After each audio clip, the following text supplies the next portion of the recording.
ಆತ್ಮೀಯ ಕನ್ನಡ ಪಿಕ್ಚರ್ ವೀಕ್ಷಕರಿಗೆ ನಮಸ್ಕಾರ. ಇವತ್ತು ಮಂಗಳವಾರ ಬೆಳಗ್ಗೆ ಒಂದಷ್ಟು ವಿಶೇಷ ಸುದ್ದಿಗಳು ನಮ್ಮ ಕನ್ನಡ ಪಿಕ್ಚರ್ನ ಹರಿಸಿ ಬಂದಿದೆ. ಒಂದಷ್ಟು ಹುಡುಕಾಟ, ಒಂದಷ್ಟು ಒಳ್ಳೆಯ ವಿಷಯಗಳು ಸಿಕ್ಕಿದೆ. ಸೊ ಆ ಎಲ್ಲ ವಿಷಯಗಳನ್ನು ಒಂದೊಂದು ವಿಡಿಯೋ ರೂಪದಲ್ಲಿ ನಿಮ್ಮ ಮುಂದೆ ಇಡುವಂಥ ಪ್ರಯತ್ನ ಇವತ್ತು ನಾನು ಪ್ರವೀಣೇಕಾಂತ. ಸೊ ಮೊದಲಿಗೆ ಇವತ್ತು ನಾನು ಒಂದು ಡೆವಿಲ್ ವಿಷಯನ ಹೇಳ್ತೀನಿ. Devil is none other than challenging star Darshan ಅವ್ರದ್ದು ಡೆವಿಲ್ ಸಿನಿಮಾ. ನಿಮಗೆಲ್ಲ ಗೊತ್ತಿರೋ ಹಾಗೆ ತುಂಬ ದೊಡ್ಡ ಹೈಪ್ ಇರುವಂಥ ಸಿನಿಮಾ ನಾನಾ ಕಾರಣಗಳಿಗೆ. ಸೊ ಡೆವಿಲ್ ಸಿನಿಮಾದ ಚಿತ್ರೀಕರಣ ಇತ್ತೀಚೆಗಷ್ಟೇ ಥಾಯ್ಲ್ಯಾಂಡ್ನಲ್ಲಿ 2 ಹಾಡಿನ ಚಿತ್ರೀಕರಣ, ಕೊನೆ ಹಂತದ ಚಿತ್ರೀಕರಣ ಇದಾಗಿತ್ತು. 2 ಹಾಡುಗಳನ್ನು ಸುಮಾರು 10ರಿಂದ 12 ದಿನಗಳ ಕಾಲ ಅಲ್ಲೇ ಇದ್ದು ಆ 2 ಹಾಡುಗಳನ್ನು ತುಂಬ ಅದ್ಧೂರಿಯಾಗಿ ರಿಚ್ಚಾಗಿ ಶೂಟ್ ಮಾಡ್ಕೊಂಡು ಬಂದಿದ್ದಾರೆ.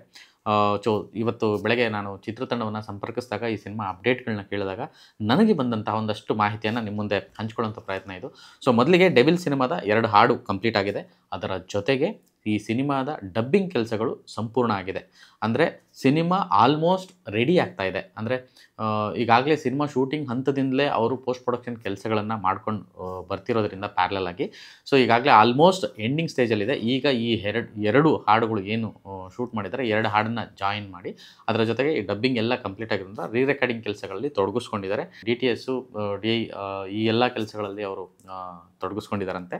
ಸೊ ಸದ್ಯದಲ್ಲೇ ಒಂದು ಹಾಡನ್ನು ರಿಲೀಸ್ ಮಾಡುವಂಥ ಪ್ಲ್ಯಾನು ಚಿತ್ರತಂಡದ್ದು. ನಿಮಗೆಲ್ಲ ಗೊತ್ತಿರೋ ಹಾಗೆ ಡೆವಿಲ್ ಸಿನಿಮಾಗೆ ಮ್ಯೂಸಿಕ್ ಮಾಡಿರೋದು ಅಜನೀಶ್ ಲೋಕನಾಥ್ ಅವರು.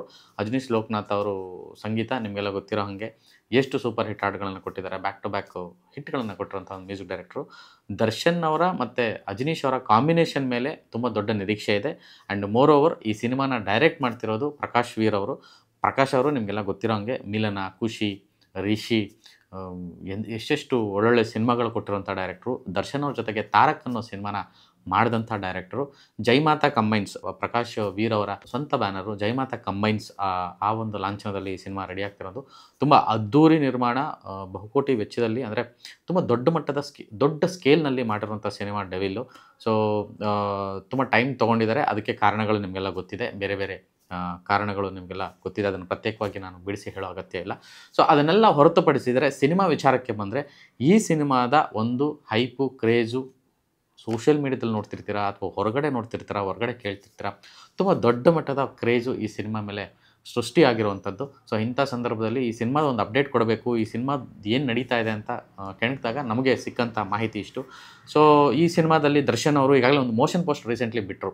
ಆ ಮೋಷನ್ ಪೋಸ್ಟರ್ ನೀವೆಲ್ಲ ನೋಡಿರ್ತೀರಾ, ಈಗಲೂ ನೋಡ್ತಿರ್ತೀರಾ. ಅಂದರೆ ಆ ಮೋಷನ್ ಪೋಸ್ಟ್ರು ಅವ್ರದ್ದೊಂದು ಲುಕ್ಕು, ಅವರು ವೆರಿ ಬಿಗಿನಿಂಗೇ ಒಂದು ಟೀಸರ್ ಬಿಟ್ಟಾಗಲೇ ಆ ವಿಲನ್ ಶೇಡ್ ಇರುವಂತಹ ಒಂದು ದರ್ಶನ್ ಅವರ ಗೆಟಪ್ಪು, ಆ ಒಂದು ನಗು ಎಲ್ಲವೂ ತುಂಬ ವಿಶಿಷ್ಟವಾಗಿ ಕಂಡಿತ್ತು. ಅಂದರೆ ಯಾವತ್ತೂ ಮಾಡದೇ ಇರುವಂತಹ ಪಾತ್ರದಲ್ಲಿ ದರ್ಶನ್ ಅವರು ಈ ಸಿನಿಮಾ ಮೂಲಕ ಕಾಣಿಸ್ತಾ ಇದ್ದಾರೆ ಅನ್ನೋ ಒಂದು ವಿಚಾರಕ್ಕೂ ಅಥವಾ ಆ ರೀತಿಯಾದಂಥ ಪ್ರೆಸೆಂಟೇಷನ್ಗೂ. ಸೊ ಪ್ರಕಾಶ್ ಅವರಲ್ಲಿ ದರ್ಶನ್ ಅವ್ರನ್ನ ಬೇರೆ ಥರದ್ದೇ ತೋರಿಸ್ಬೇಕು ಅನ್ನೋ ಒಂದು ಇದಿತ್ತು ಅಂತ ಅನ್ಸುತ್ತೆ. ಯಾಕಂದರೆ ಪ್ರೀವಿಯಸ್ ಸಿನಿಮಾ ತಾರಕಲ್ಲೂ ಅಷ್ಟೇ ದರ್ಶನ್ ಅವರು ಆವರೆಗೂ ಮಾಡದೇ ಇರೋಂಥ ರೀತಿಯಲ್ಲಿ, ಆವರೆಗೂ ದರ್ಶನ್ ಅವ್ರನ್ನ ತೋರಿಸ್ತಾ ಇರೋ ರೀತಿಯಲ್ಲಿ ಅವರು ತೋರಿಸಿದ್ರು.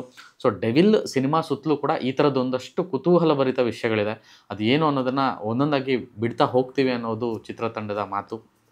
ಈ ಸಿನಿಮಾ ಆಗಲೇ ಹೇಳ್ದಂಗೆ ಅಜನೀಶ್ ಲೋಕನಾಥ್ ಮ್ಯೂಸಿಕ್ಕು ಟೆಕ್ನಿಕಲಿ ತುಂಬ ಸ್ಟ್ರಾಂಗ್ ಆಗಿದ್ದಾರೆ. ಆ್ಯಂಡ್ ಸುಧಾಕರ್ ರಾಜ್ ಅವರು, ಎಸ್ ರಾಜ್ ಅವರು ಛಾಯಾಗ್ರಹಣ, ದರ್ಶನ್ ಅವರ ಫೇವ್ರೆಟ್ ಕ್ಯಾಮ್ರಾಮನ್. ಆ್ಯಂಡ್ ಆ ಕಾಂಬಿನೇಷನ್ ಯಾವಾಗಲೂ ತುಂಬ ಚೆನ್ನಾಗಿ ವರ್ಕ್ ಆಗಿರುವಂಥದ್ದು. ಆ್ಯಂಡ್ ಈ ಸ್ಕೇಲಿಗೆ ಬೇಕಾಗಿರುವಂತಹ ಬಡ್ಜೆಟು, ಸೆಟ್ಸು, ಇನ್ನೊಂದು ಮತ್ತು ಅಂದರೆ ಮೋಹನ್ ಬಿಕೆರೆ ಅವರು ಸೆಟ್ಗಳನ್ನು ಹಾಕಿರುವಂಥ, ಅಂದರೆ ಹೊಸ ಥರದ ಒಂದು ಸ್ಟೈಲಿಶ್ ಮೋಡ್ ಆಫ್ ಮೇಕಿಂಗು. ಮತ್ತು ಪ್ರಕಾಶ್ ಅವ್ರ ಸಿನಿಮಾಗಳಂದರೆ ಅಲ್ಲಿ ತುಂಬ ಎಮೋಷನ್ಸ್ ಇರುತ್ತೆ, ಲವ್ ಇರುತ್ತೆ. ಆ್ಯಂಡ್ ತುಂಬ ಅಂದರೆ ಸಮಾಜದಲ್ಲಿ ಏನೋ ಆಗ್ತಾ ಇರೋಂಥ ಒಂದು ಎಳೆನ, ಅಂದರೆ ಮಾನವೀಯ ಮೌಲ್ಯಗಳನ್ನು ತುಂಬಿರುವಂಥ ಒಂದು ಕಂಟೆಂಟ್ ಆಗಿರುತ್ತೆ ಅನ್ನೋ ಒಂದು ವಿಷಯ ಎಲ್ಲರಿಗೂ ಗೊತ್ತಿರೋವಂಥದ್ದೇ. ಆದರೆ ಈ ಒಂದು ಶೇಡು ಮತ್ತು ಈ ಡೆವಿಲ್ ಅನ್ನೋ ಒಂದು ಟೈಟ್ಲು ಇದೆಲ್ಲ ನೋಡಿದಾಗ ಈ ಸಲ ಬೇರೆ ಏನು ಹೇಳಕ್ಕೆ ಹೊರಟಿದ್ದಾರೆ ಅನ್ನೋದು ಕೂಡ ನಮಗೆ ಭಾಸ ಆಗುತ್ತೆ. ಡೆವಿಲಲ್ಲಿ ತುಂಬ ಒಳ್ಳೆ ಸ್ಟಾರ್ ಕಾಸ್ಟ್ ಇದೆ ದರ್ಶನ್ ಅವರೊಟ್ಟಿಗೆ. ದರ್ಶನ್ ಅವ್ರದ್ದು ಇಲ್ಲಿ 1 ಪಾತ್ರನ, 2 ಪಾತ್ರನ, 2 ಶೇಡ, ತುಂಬ ಕ್ಯೂರಿಯಸ್ ಆಗಿದೆ. ಅದು ಗೊತ್ತಾಗ್ತಿಲ್ಲ, ಮೇ ಬಿ ಚಿತ್ರತಂಡ ಅದನ್ನು ಹೇಳುತ್ತೆ. ಆದರೆ ಈ ಚಿತ್ರದಲ್ಲಿ ನಾಯಕಿಯಾಗಿ ರಚನಾ ರೈ ಅವರು ಕಾಣಿಸ್ಕೊಂಡಿದ್ದಾರೆ ದರ್ಶನ್ ಅವ್ರಿಗೆ ಜೋಡಿಯಾಗಿ. ಇದರ ಜೊತೆಗೆ ತುಳಸಿ ಅವರಿದ್ದಾರೆ, ಅಚ್ಯುತ್ ಕುಮಾರ್ ಅವರಿದ್ದಾರೆ, ಶೋಭರಾಜ್ ಅವರಿದ್ದಾರೆ, ಮಹೇಶ್ ಮಂಜರೇಕರ್ ಅವರಿದ್ದಾರೆ. ಅಂದರೆ ತುಂಬ ವಿಷಯಗಳನ್ನು ಬಿಟ್ಕೊಟ್ಟಿಲ್ಲ. ಗೊತ್ತಿರೋ ಅಷ್ಟು ವಿಷಯದ ಮಟ್ಟಿಗೆ ಇಷ್ಟು ಜನ ಸ್ಟಾರ್ ಕಾಸ್ಟು ಈ ಸಿನಿಮಾದಲ್ಲಿ ಇದ್ದಾರೆ ಅನ್ನೋದು ಇಲ್ಲಿವರೆಗೂ ಗೊತ್ತಾಗಿದೆ. ಸೊ ಸದ್ಯದಲ್ಲೇ ಈ ಸಿನಿಮಾದ ಒಂದು ಹಾಡನ್ನು ರಿಲೀಸ್ ಮಾಡೋದಕ್ಕೆ ಚಿತ್ರತಂಡ ತಯಾರಿ ನಡೆಸ್ಕೊಂಡಿದೆ. ಫ್ಯಾನ್ಸು, ದರ್ಶನ್ ಅವ್ರ ಫ್ಯಾನ್ಸು ಮತ್ತು ಸೋಷಿಯಲ್ ಮೀಡಿಯಾದಲ್ಲಿ ಬರ್ತಿರೋಂಥ ವಿಷಯಗಳನ್ನ ನೋಡ್ತಾ ಇದ್ದರೆ ಈ ಸಿನಿಮಾ ಡಿಸೆಂಬರ್ಗೆ ತರೋ ಚಾನ್ಸ್ ಇದೆ ಅಂತ ಹೇಳ್ತಿದ್ದಾರೆ.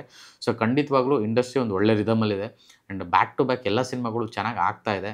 ಸೊ ಜನ ಥಿಯೇಟ್ರಿಗೆ ತುಂಬಿ ಬರ್ತಿದ್ದಾರೆ, ಅಂದರೆ ಈಗರ್ಲಿ ಬರ್ತಿದ್ದಾರೆ, ಎಲ್ಲ ಸಿನಿಮಾಗಳನ್ನು ನೋಡ್ತಿದ್ದಾರೆ. ಒಂದು ಸಿನಿಮಾ ಆದಮೇಲೆ ಮತ್ತೊಂದು ಸಿನಿಮಾಗೆ ಜನ ಬರ್ತಿದ್ದಾರೆ.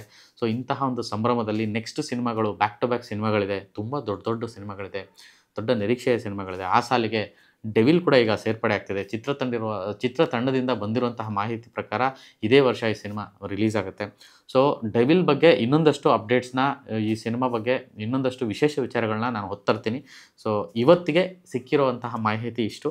ಸೊ ಡೆವಿಲ್ ಚಿತ್ರದ ಬಗ್ಗಿನ ಅಪ್ಡೇಟ್ ಇದು. ನಮಸ್ಕಾರ.